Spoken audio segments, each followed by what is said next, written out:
नमस्ते दोस्तों, आपका मेरे चैनल में बहुत-बहुत स्वागत है। आज हम बहुत ही प्यारा साउथ इंडियन पेंडेंट के साथ लॉन्ग मंगलसूत्र बनाने वाले हैं। एकदम यूनिक डिज़ाइन है जो झटपट बनकर तैयार हो जाएगा और बनाने में भी बिल्कुल आसान है ये। इसको बनाने के लिए मैंने 2 वाटी पेंडेंट लिए, साउथ इंडियन पेंडेंट है और ये गोल्डन मोती लिए, गोल्ड के मोती जो 1 ग्राम में 20 आते हैं वो वाले हैं मोती।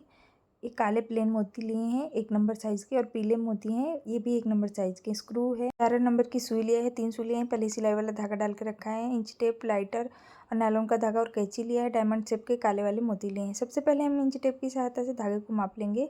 1 मीटर तक मैंने धागा माप लिया है, इस तरह से आप देख सकते हैं। इसका एक और तह ले लेंगे, ये 2 मीटर का हो जाएगा। फिर एक और तह ले लेंगे, ये 3 मीटर का हो जाएगा। इस तरह से हमें एक लंबा सा धागा लेना है 3 मीटर का और इसे रील में से कट करके अलग कर लेना है। अब इस धागे को हम सुलझा लेंगे। इसको अच्छे तरीके से सुलझाना है, दोनों कटे हुए मुँह को एक पास करके और खींच के इस तरह से 2 तह बना लेंगे इसके, जिस तरह से मैं बना रही हूँ ना इसी तरीके से। 3-3 मीटर के और 2 धागे ले लेंगे। इस तरह से हमें 3 धागे चाहिए 3-3 मीटर के और इसको दोहरा कर लिया और जहाँ बीचों बीच भाग आ रहा है ना, वहाँ पे हम सुई के धागे को बांधेंगे। इस मंगलसूत्र के धागे के बीचों बीच सुई के धागे को डाल के आपस में बंधने के जैसे बांध लेंगे, जिस तरह से मैंने बांधा है ना उसी तरीके से। अब तीनों धागों को एक साथ करके अच्छे से खींचते हुए सुलझाते हुए इसके आखिरी छोर पे चले आएंगे जिधर कटा हुआ भाग है और यहाँ पे गांठ लगा लेंगे। एक बराबर कर लेंगे धागे को कट करके, छोटा बड़ा हो गया था तो इस तरह से 2-3 गांठ लगा लेंगे, ज़्यादा मोटा भी नहीं ज़्यादा पतला भी नहीं, ऐसा गांठ जो पेज के अंदर आसानी से बैठ जाए। अब यहाँ पे हम स्क्रू लगाएंगे, तो स्क्रू लगाने से पहले एक छोटा सा मोती एक सुई में डाल लेंगे और तीनों सुई को एक साथ करके स्क्रू का एक भाग डालेंगे और इसको धीरे से खींचते हुए स्क्रू को गांठ की तरफ ले जाएंगे और गांठ को खींच के स्क्रू के अंदर बिठा लेंगे। अब तीनों धागों को अलग अलग सुलझा लेंगे, तीनों सुइयों के धागों को अच्छे से अलग अलग सुलझा लेंगे और यहाँ पे अब हम 4 इंच तक काले और पीले मोती डाल लेंगे। एक काला एक पीला मोती, इस तरह से हमें करके 4 इंच तक डाल लेना है। दोनों साइड के धागे में काले और पीले मोती डालने हैं और बीच वाले धागे में ना काला मोती डाल लेना है, दोनों साइड के मोतियों के बराबर। अब क्या करना है कि पहले वाले सुई में हमें 2 पीले वाले मोती डाल लेने हैं और बीच वाले जो काले वाले मोतियों का लड़ी है ना उसको पीछे करके और जो फिर से काले और पीले मोतियों का लड़ी है उसके सुई को लेना है और इन दोनों मोतियों में से ऊपर से नीचे की तरफ पास करना है, जिस तरह से मैंने पास किया था ना उसी तरह। और यहाँ बीच में थोड़ा ढीला कर लेना है ताकि धागा दिखने लगे। जो 2 मोती हैं ना दोनों को साइड में कर देना है और बीच में धागा दिखने लगेगा ना उसमें से काले मोतियों के सुई को पास कर लेना है उन धागों के बीच में से। जैसे मैं पास कर रही हूँ ना उसी तरह से आपको भी पास कर लेना है और ध्यान रखना है कि जो सुई है ना वो धागे को छेद के ना निकले। 4 धागे हो जाएंगे, उसमें से 2 धागे के बीच से निकाल लेना है। अब यहाँ पे हमें बीच वाले धागे में एक काला क्रिस्टल मोती और फिर एक गोल्ड का मोती, काला क्रिस्टल मोती, गोल्ड का मोती, इस तरह से 3 गोल्ड के मोती और अगल बगल में काले क्रिस्टल मोती, जो डायमंड शेप के काले क्रिस्टल मोती लिए हैं वो डाल लेने। अब यहाँ पे हमें दोनों साइड के धागे में पीले वाले मोती डालने हैं। पीले वाले मोती इतने रखने हैं जितने ये गोल्ड मोती और काले क्रिस्टल मोती के बराबर हमें पीले वाले मोती रखने हैं। अब क्या करना है कि पहले सुई में फिर से 2 पीले वाले मोती डाल लेने हैं और दूसरे साइड की पीले वाले मोती के सुई को ऊपर से नीचे की तरफ उन दोनों मोतियों में से पास कर लेना है और यहाँ पे ढीला करके और इसमें से फिर से ये बीच वाले जो सुई है ना उसको पास कर लेना है।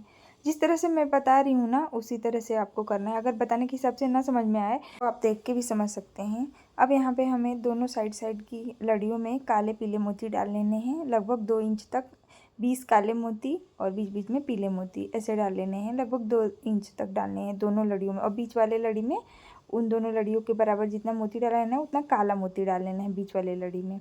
अब यहाँ पे हमें पहले वाले लड़ी में 2 पीले वाले मोती डाल के आखिरी वाली लड़ी की सुई को उन मोतियों में से ऊपर से नीचे की तरफ पास करना है और बीच में धागे को ढीला करके दोनों मोती को अलग अलग कर देंगे और बीच में जो धागा दिखने लगेगा उसमें से 2 धागे के बीच से काले वाले मोती की लड़ी को पास कर लेंगे।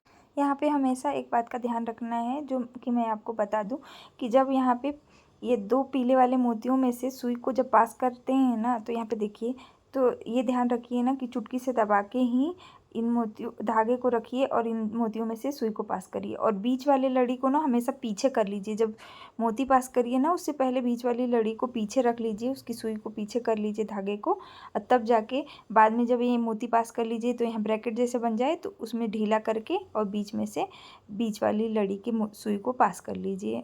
अगर मेरे बताने के हिसाब से ना समझ में आए तो आप देख के भी समझिए और समझ सकते हैं। एक बार में ना समझ में आए तो 2-3 बार देखिए, ज़रूर समझ में आ जाएगा।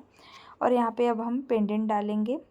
तो सबसे पहले एक जो डायमंड शेप का काला क्रिस्टल मोती है वो डाला, फिर गोल्ड का मोती, फिर काला क्रिस्टल मोती, फिर पेंडेंट, फिर काला क्रिस्टल मोती। इस तरह से करके हमें दोनों गोल्ड के मोती डाल लेने हैं, दोनों पेंडेंट डाल लेने हैं और बीच बीच में गोल्ड के मोती और काले क्रिस्टल मोती जो डायमंड शेप के लिए हैं वो एक सुई में ही मैंने ये डाले हैं ये सारे मोती, क्योंकि ये दोनों तीनों सुइयों में ना एक साथ नहीं जा रहा था। तो एक सुई में पहले डाल लिया, फिर बाद में से दोनों सुइयों को धीरे धीरे से पास कर लीजिए। जिस तरह से मैंने पास किया है ना उसी तरीके से आप करिए। एक सुई को पास कर लिया, फिर ये दूसरा सुई पास कर रही हूँ उसमें से। तो ध्यान रखिए कि ये जो सुई है ना ये धागे को छेद के ना निकले पास करते टाइम। यहाँ पे ध्यान रखिए कि अच्छे से पास करिए, ताकि थोड़ा सा उंगली से दबा दबा के इसको निकालिए। यहाँ पे मैंने दूसरे साइड के लिए भी लड़ी को बना के तैयार कर लिया और आखिरी का ये दिखा रही हूँ।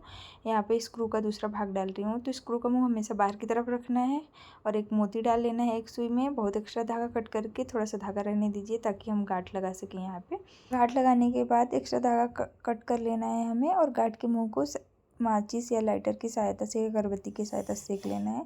और दोनों तरफ से घुमा घुमा के मैं स्क्रू लगा रही हूँ ताकि ऐंठन दोनों साइड में पड़े। हमारे मंगलसूत्र की लंबाई 15 इंच है। चाहे तो इससे छोटा या और लंबा मंगलसूत्र बना सकती हैं। लंबा बनाने के लिए हमारे पास भरपूर धागा था। मैंने गोल्ड का मोती और गोल्ड का पेंडेंट यूज किया। आप आर्टिफिशियल भी यूज करके बना सकती हैं। अगर वीडियो पसंद आया होगा तो प्लीज़ मेरे वीडियो को लाइक कर दीजिए और ऐसे ही सुंदर सुंदर वीडियो देखना चाहते हैं तो मेरे चैनल को ज़रूर से सब्सक्राइब करिए और कमेंट करके भी बताइए कि डिज़ाइन कैसा लगा। तो मिलते हैं नेक्स्ट वीडियो में, तब तक के लिए बाय बाय।